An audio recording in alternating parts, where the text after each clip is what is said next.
Right, in the past episodes, we dived into different self-sabotage types: the perfectionist, the people pleaser, the overthinker, overdoer, inner critic, victim player, all of them. These tendencies show up in different ways, but when you strip them down to their core, there is one common thread running through all of them, which is self-doubt. Whether you're overanalyzing every decision, struggling to set boundaries, or constantly are seeking validation from others, it all comes back to a lack of trust in yourself. So each of these self-sabotage behaviors is rooted in that quiet, sometimes subtle but persistent doubt that whispers, what if I'm not good enough? What if I fail? What will people think? Take the perfectionist, for example. Perfectionism is really about fearing that what you create or do won't be good enough, so you endlessly tweak, adjust, and avoid finishing things altogether. It's self-doubt in disguise. Or the people pleaser. You're afraid that setting boundaries or saying no will make people reject you, so you overextend yourself. And again, that's deep-rooted self-doubt that keeps you from trusting that you are enough just as you are. Same goes for the overthinker, the overdoer, and even the inner critic. They all lead back to that lack of self-trust. This is why self-doubt is so important to address, because without that foundation of self-trust, these sabotaging behaviors keep showing up in different ways, blocking your progress and success. So as we move forward into this episode on how to trust yourself, keep in mind that building self-trust is the antidote to these self-sabotaging behaviors that we have been discussing, and therefore also self-doubt. It's the key to breaking free from the patterns that keep you stuck and finally stepping into the version of you that takes action, embraces mistakes, and shows up confidently and doesn't feel like a fraud anymore. Fellow imposter syndrome people, you know what I'm talking about. But let's start with what self-doubt really means and is, just to really have this now combined almost definition of what it is. So you know that feeling when you're about to take a big step forward, but suddenly your brain starts flooding you with all of these doubts. So it might be saying things like, who am I to do this? What if I'm actually bad at this? I just got lucky. Or I'm not ready yet. Or it could also be, others are better or already further ahead than me. Sounds familiar? That's self-doubt.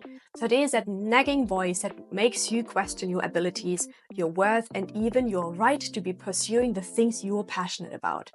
It's like this constant second guessing of yourself, and it can feel sneaky. It can disguise itself as being realistic or wanting to be more cautious or thinking things through logically. But what it's really doing is holding you back through obscuring your perspective of yourself and your reality. And that's the problem, as it leads to things like procrastination and indecision. You put off taking action because you're afraid you'll make the wrong choice. And you start overthinking every little detail, or worse, and so you don't take action at all. And here's the kicker: when you're constantly doubting yourself, you're not showing up as your best, most confident self. Imagine how this impacts your business or your career, your relationships, your life. When you doubt yourself, it seeps into everything. Whether it's launching that new product, sharing your story, or even just taking up space in a room. You might not realize it, but others can sense that lack of confidence too. And that can influence how they respond to you. It's like a domino effect of doubt, and we don't want that. So let's flip the script. The antidote we need to create here is self-trust. So self-trust is that deep inner belief that no matter what happens, you've got your own back. It's knowing that you can rely on yourself to make the right choices, even if those choices might lead to mistakes. And let me emphasize that. Self-trust isn't about making perfect decisions all the time. It's about trusting that even when things don't go as planned, that you will be able to handle it. It is taking ownership of your actions without beating yourself up. So instead of criticizing yourself when something doesn't work out, you approach it with compassion and a mindset of growth.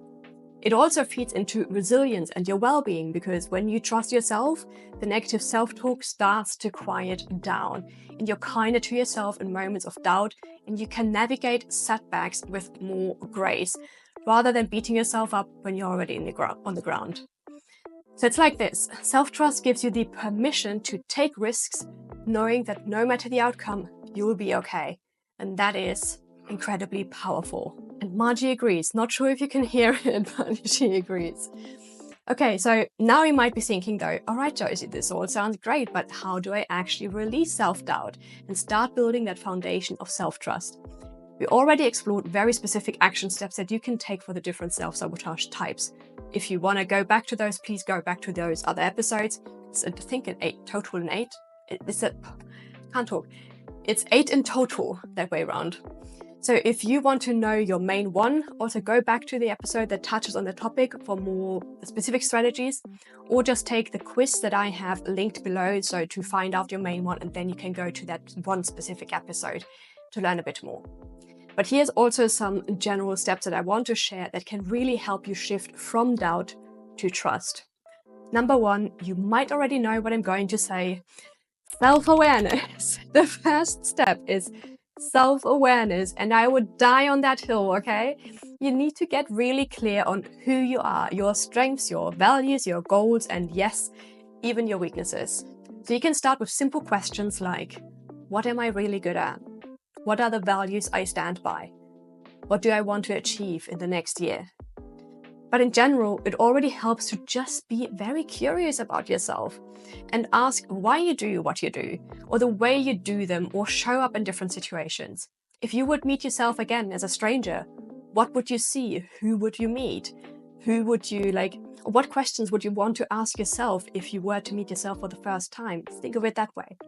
Self-awareness really is the key here because it's the foundation of trust. How can you trust yourself if you don't know who you are or what you stand for? When you know your strengths, you can lean into them more confidently. And when you know your weaknesses, you stop letting them hold you back and start working on them intentionally. The next one is keep your promises to yourself. And this one is huge. Build self-trust by keeping your promises. Trust is built through consistency. Just like you trust a friend who always shows up when they say they will, you have to show up for yourself. But start small, set tiny goals or commitments and follow through. It might be something as simple as I'm going to spend 10 minutes every day working on my mindset, or I'll reach out to 3 potential clients this week. When you start keeping these small promises, these small actions, you build evidence that you can actually rely on yourself. And the more evidence you have, the easier it becomes to trust yourself with bigger goals. Then we get to the third one, reframe and release the doubt. Now, releasing self-doubt takes some mindset work. Whenever that little voice of doubt creeps in, I want you to pause and ask, is this thought even true? Most of the time, the stories we tell ourselves in the moment of doubts are not based on facts, they're based on fears. So let's reframe those thoughts. For example, instead of thinking, I'm not as good as others, reframe it to, I'm exactly where I need to be on my own journey. Instead of, what if I'm bad at this? Say, what if I am better than I think? The key here is to catch those negative thoughts in the moment and consciously choose a different perspective that you can take on the current situation, challenge, problem, whatever it is that you are looking at. This isn't about ignoring reality. It's about training your mind to support you instead of tearing you down. The fourth one is practice self-trust in small ways. Trusting yourself is like a muscle. You have to practice. So start by pushing yourself out of your comfort zone in small ways. So try something new. Do the things that scare you. And when it goes well, acknowledge it. Even if it doesn't go perfectly, celebrate the fact that you took action, that you tried. And another great way to practice is by honing the skills also you're already good at. When you get better at what you're already good at, you start building more confidence and truly tapping into your zone of genius. It's this beautiful loop where action leads to more trust, which leads to more action. The fifth one would be keep a list of your victories. Make it a habit to write down your wins as you keep going. Count your promises that you kept as well, or the lessons learned when something didn't turn out as well as you hoped at first. It's so easy to forget all the things you've accomplished when you're caught up in the day-to-day challenges. So do keep a journal or victory list and add to it regularly and look at it regularly. Really try to kind of like beat that negativity bias that we might all have. This list will then become like a reminder of all the times you trusted yourself and it worked out, or it didn't and what you learned from it. And on those days when then self-doubt starts creeping in, you can go back and read through it as proof that you are capable, that you are resilient, and you've done this before. So let's get started with that practice right away, okay? Make a commitment to yourself right now. You can pause it or whatever, or do it after the episode or when you finish watching the video. But make a commitment to yourself and keep it. And for extra accountability, please do send me a message with what you want to do by when. I will be your accountability buddy and we do it together. This can literally be, again, as simple as committing to yourself for spending 5 minutes reflecting on your strengths, or maybe it's reaching out to someone about a project you have been hesitating on. Whatever it is, make that promise and follow through. Start building those small wins of trust, one step at a time. So there you have it. Self-doubt is natural, but it doesn't control your life. By building self-trust through practice, you open the door to more confidence, more resilience, and more aligned action. And with that, if you like this episode, please do like it on YouTube or leave a review on Spotify or Apple Podcast. It's just a couple taps for you, but means a whole lot to me. And of course, don't forget to subscribe if you haven't done so already. Thanks so much in advance, and I shall see you again soon in the next one. Bye.